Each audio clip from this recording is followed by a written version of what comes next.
It's very, very dangerous. Get these spidey sense, you know, I was like, oh, something's off.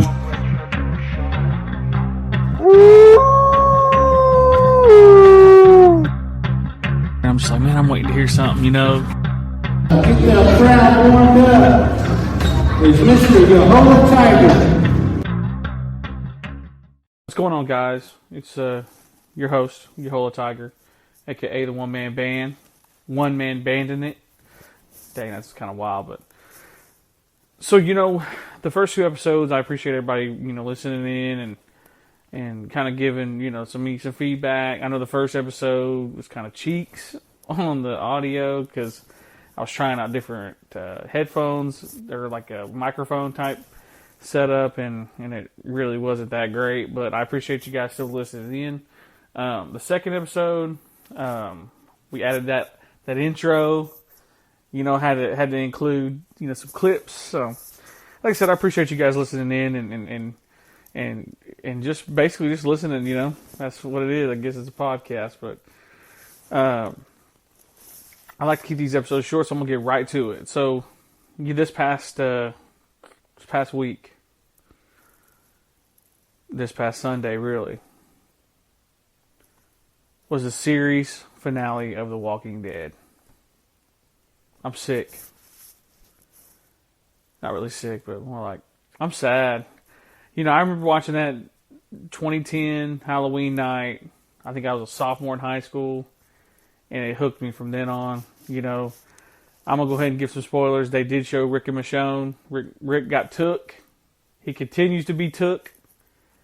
And they got to find him, which, whoever that may be, Michonne, I guess. But they'll have some kind of new series coming out, spin-offs, and so I'm excited for that, but I'm not going to really deep dive on Walking Dead because, you know, I guess people fell out during Glenn. It was kind of ice cold, but, you know, the later seasons, they weren't that great after he died, but then they got better again, so check it out, guys. AMC Plus, all the whole shebang, but yeah, that's what I was watching it on, but dang, they had a documentary that had me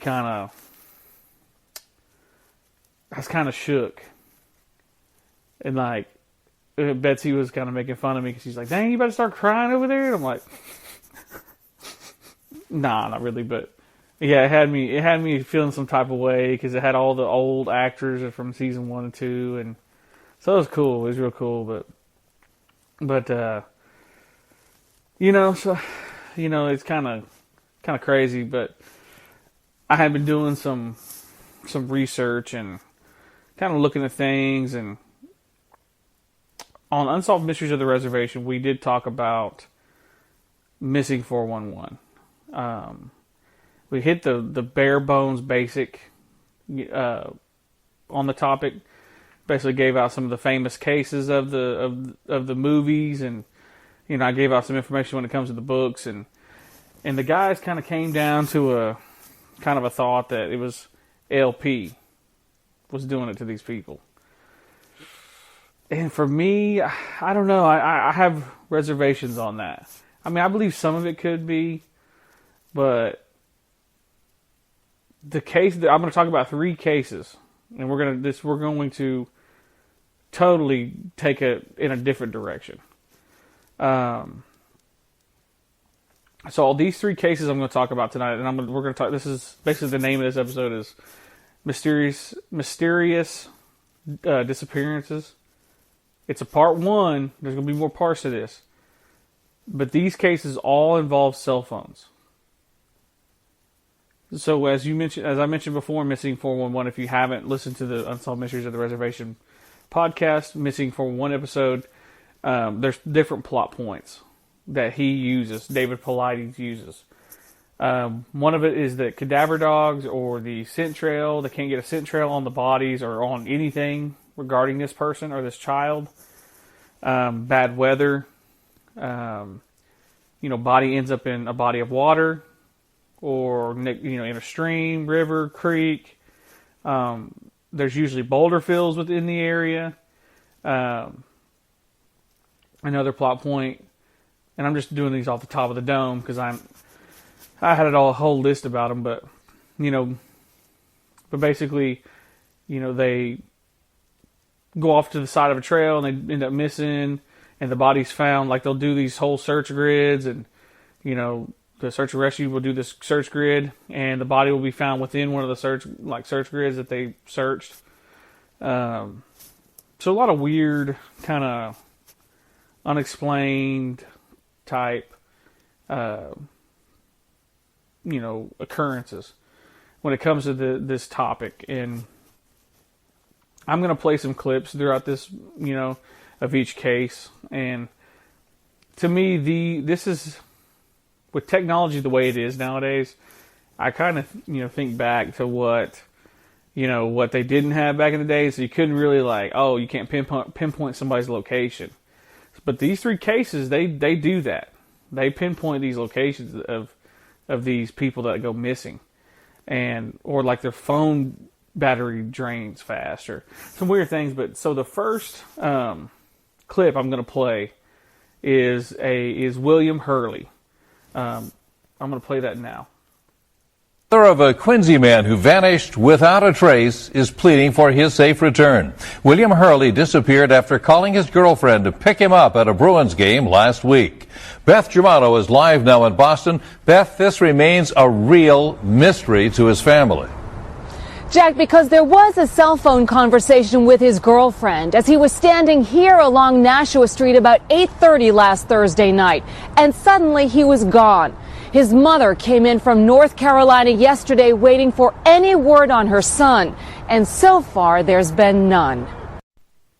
So William Hurley, he was kind of a younger dude, a super weird case that he was involved with, but basically he's from North Carolina, and he moves to Quincy, Massachusetts to be with his girlfriend. And on October 8th, 2009, he attended a Bruins game with his buddy. And during the game, we use the first part of the game, he started feeling real kind of not right. Like, he just, all of a sudden felt really tired, and he was like, man, I think I'm gonna jet out of here. I'm gonna call my girlfriend. And so, to come pick him up. And so he goes and calls his girlfriend, and he doesn't really know where he's at, like, in terms of the streets. And so, his girlfriend, who after the fact says, hey, there was a guy that was behind them that was, sharing like different, where he was at, not coordinates, but basically his address. And the guy said, hey, you're on 99 in Nashwood, I believe is what they said, street. And so then shortly after that, he tells his girlfriend, he's trying to, she's trying to get to where he's at.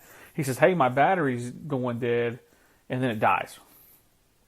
His battery dies just as she's making the turn to where he's at. And she goes to where he's exactly at, and he's nowhere to be found. Like, gone. And she started asking people, hey, did you see this man? Did you see this man? And everybody's like, I don't know what you're talking about. I never saw this guy. People that are just kind of hanging outside. And they didn't find him that night.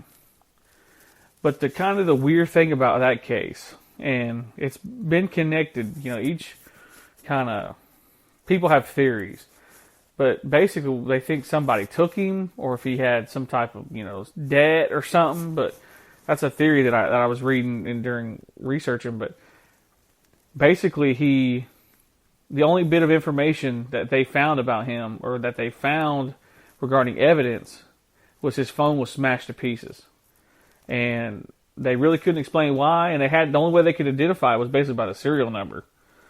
And then a couple days later, basically, he was found on the Charles River, about 25 feet from the shore, and they ruled out a murder type robbery gone wrong, because he had literally everything on him: cash, wallet.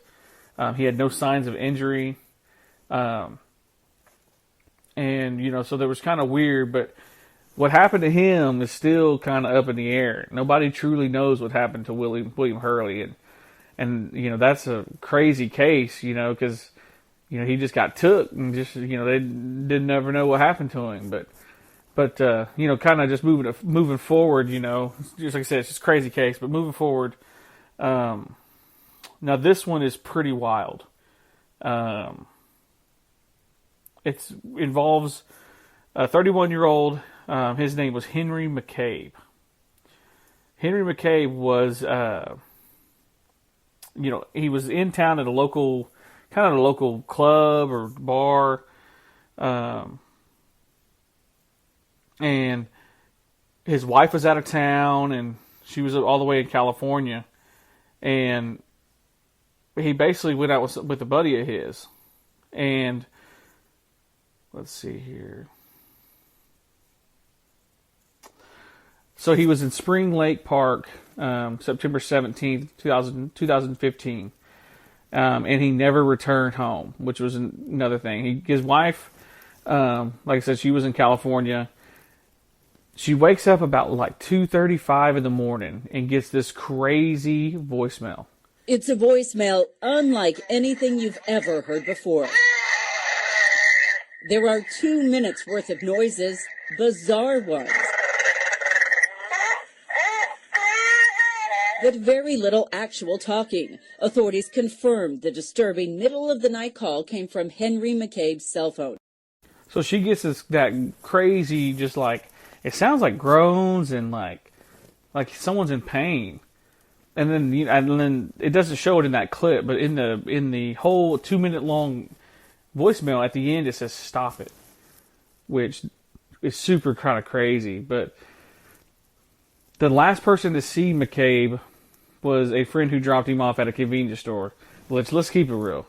That's kind of wild to drop your friend off at a convenience store. Like, what is he doing?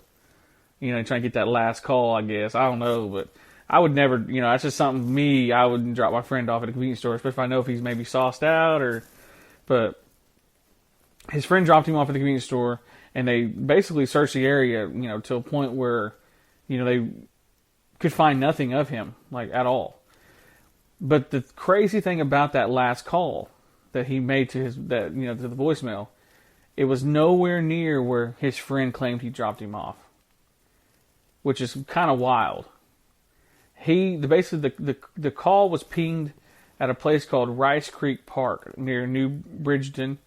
I'm probably not pronouncing that right at all, which is a totally different area, like not even in close to where he was dropped off.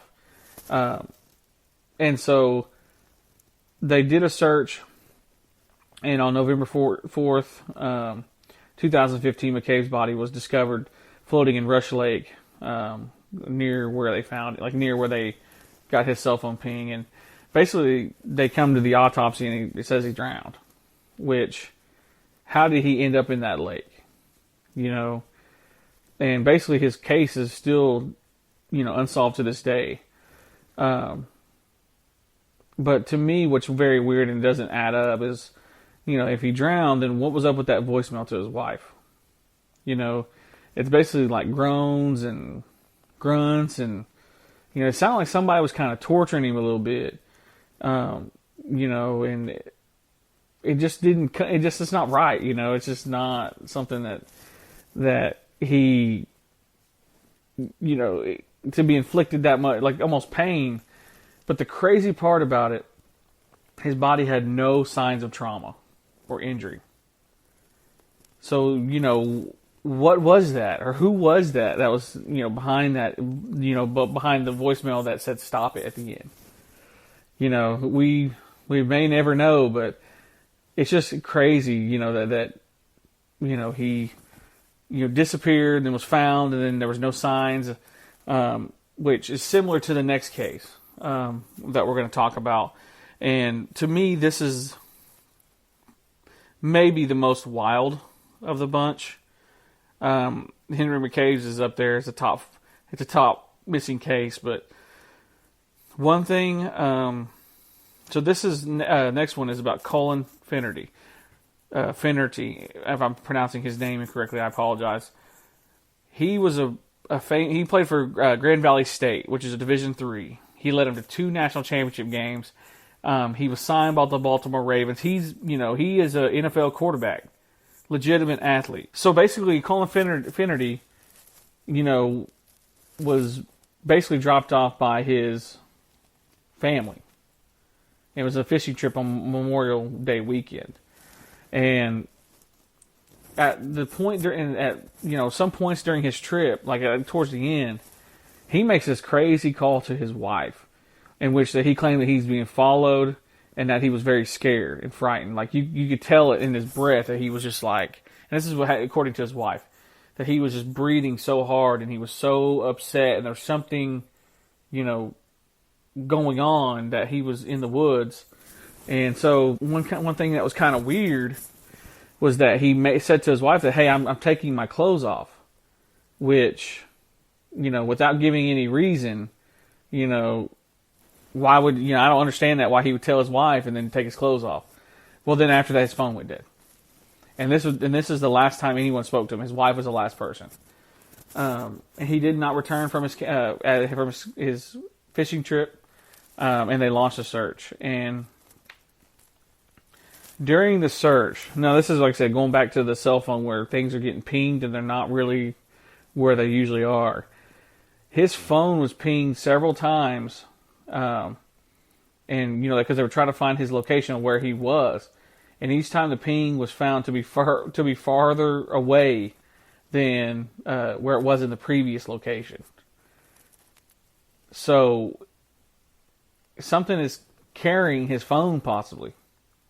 And it's kind of wild. Like, is it somebody, or is it him that's on the run or on the move that's like trying to get away, but they couldn't find him. He was they couldn't find him. And then finally on May 28th, 2013, they found him. And he was in a dense wood about a mile from the location of his fishing boat, which is also kind of weird because if his phone is being beamed everywhere, but he ends up back at his boat, it's kind of strange. And he wasn't found. He was found from basically not too far from like a busy road where like multiple people could see him. The weird thing about his body when they found it, it had no signs of trauma or external injuries, and he had been well dressed. Because if you remember, like I said, his wife said that he was taking his clothes off. And so that was kind of strange that he was not nude, or he just was basically well dressed for the occasion. And so it just doesn't make sense. It just, it doesn't, the logical mind, you can't make sense of this. Well, they did an autopsy, and two separate autopsies, basically. Now, this gets into another kind of, I wouldn't say conspiracy, but I would say it's very interesting. One of them, of the autopsy, said that he didn't have anything to drink. Basically, they couldn't find the cause of death, and it came back inconclusive. Another autopsy was done, and basically said that he had CTE, he had high levels of CTE. They found drugs and alcohol in his system, and it just was kind of weird. That they said it was basically it was a complications of factors.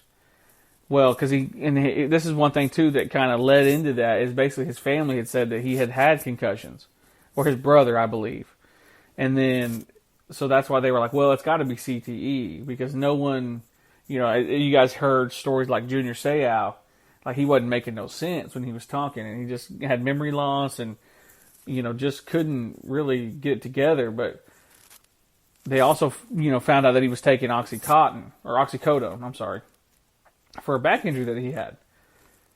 And the thing that's kind of, they say that he could have been inebriated and fell, but that doesn't make sense if his phone was still on the move. And so his whole thing, even his family will defend him and say that football made him the person he is. He's successful because of football, and football did not do this to him. And his family, to this day, had even said that. So to this day, like I said, and even to this day, they, I've seen the NFL put out like some type of lost, it's CTE, it's CTE. But there's just too many weird things about his case that it doesn't make sense, especially like with the cell phone, with him taking his clothes off, but then he's fully dressed. It just doesn't make sense, and that's one thing about these missing 411 cases, that just a lot of them don't make sense. Like I said, the plot points, you try to get it, and David Paulides does a really good job of where he tries to, bring all the facts to the table. And, I hear people, say things over here and over there, which is fine. Anyone's up, they're up for their own opinion. But my opinion is that I think he is trying to get to the basis of what this is. And my opinion on it, I don't really think that it's LP or Bigfoot or werewolves or aliens. I think my opinion of it is it varies depending on the types of cases. But with that being said, guys, this is the first part of the mysterious disappearances. We'll get into other ones. I know that there's different types of cases. For instance, like I'll do one on children who have been missing. I have a few of them that have with people with that are on the spectrum, like autism. We'll do some cases on that because those are kind of super weird too. We'll do some on hunters. We'll do some on people with German descent. I'm going to touch into this, and this is not just a one-off. This is going to be multiple parts. And then I think at the end, once we dive deeper into each different facet of this, I think I'll come up with a legitimate opinion for you guys. But I'm curious to see what you guys think of the three cases that I mentioned, especially when it comes to the cell phone aspect of it, of being pinged in different locations, but then their bodies found or they're being pinged in a different location than what they were last seen. When you guys hear this, like I said, hit the comments or shoot me a message on Facebook, Yahola Tiger, TikTok, One Man Band 918. Shoot me a message on there. Let me know what you think and what you think Missing 411 could be, or what you think these three cases could be. If you think it's a serial killer, you think it's, one theory was a smiley face killer. So, guys, go ahead and hit me up on those. And we'll be back again for the next episode. My name's Yahola Tiger. I'm the One Man Band. You guys have a great rest of your night. Have a good one. Night, day, whatever one. Have a good one.